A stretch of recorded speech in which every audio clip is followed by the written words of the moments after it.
নেতৃত্ববিহীন জাতিকে নেতৃত্ব দিয়ে বাংলাদেশকে স্বাধীন করেছিল।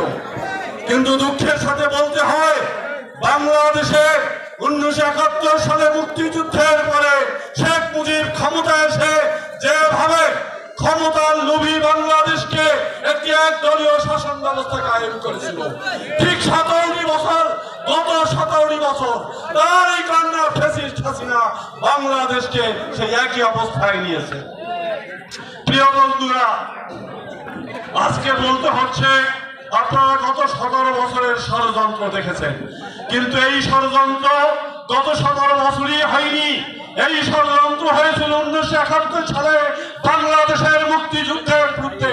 একটি কুলাঙ্গার জাত, একটি কুলাঙ্গার রাজনৈতিক দল অবস্থান নিয়ে এদেশের মানুষকে হত্যা করেছিল, এদেশের মানুষদের ইজ্জত লুণ্ঠন করেছিল।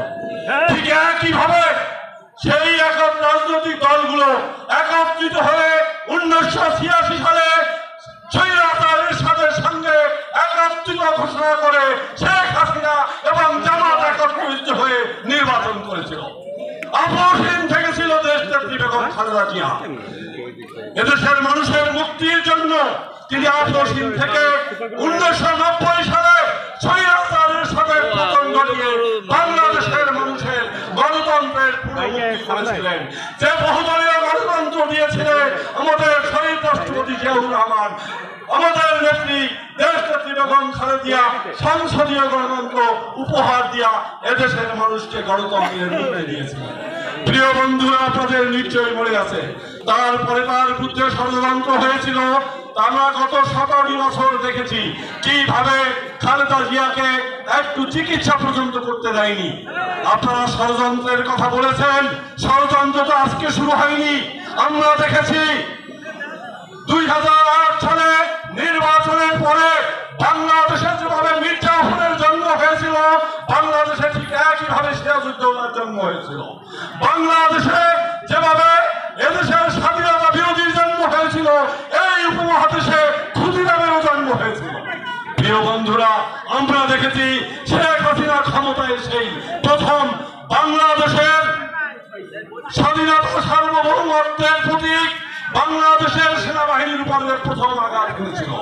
আমাদের সীমান্ত রক্ষী জন্য যে বিডিআর ছিল, তার মধ্যে 57 জন অফিসারকে হত্যা করে বাংলাদেশকে আবার ভারতের তাবেদার রাষ্ট্র করার একটি পরিকল্পনা করেছিল। আমরা দেখেছি সেই দিনে দেশের মানুষ সেই ষড়যন্ত্রকারীর ষড়যন্ত্র প্রতিষ্ঠা করতে দেয়নি। তাই বলছি, ষড়যন্ত্র আজও শেষ হয়নি। আজকেও আমরা দেখছি ভারতের প্রতিদিনের প্রত্যেকটা মিডিয়ায় দেখা যায় বাংলাদেশকে নিয়ে অতি উৎসাহ। আজকে আবার আমাদের বর্ডার অঞ্চলে কাঁটাতারের বেড়া দিচ্ছে। সেই ভারতে বসে শেখ হাসিনা বাংলাদেশকে নিয়ে আবার ষড়যন্ত্র করেছে। তার এই ধারাবাহিকতায় বাংলাদেশের সমস্ত এই ষড়যন্ত্র হচ্ছে। আমরা গত 17 বছর দেখেছি বাংলাদেশের সম্পদ লুট করে কিভাবে বাংলাদেশ থেকে পাচার করা হয়েছে। আপনারা বলেছেন রাজাপুরের কিছু কুলাঙ্গার সন্তান এই বিএনপির বিরুদ্ধে আবার ষড়যন্ত্র করে নাসিম আখনের বিরুদ্ধে ষড়যন্ত্র করতেছে।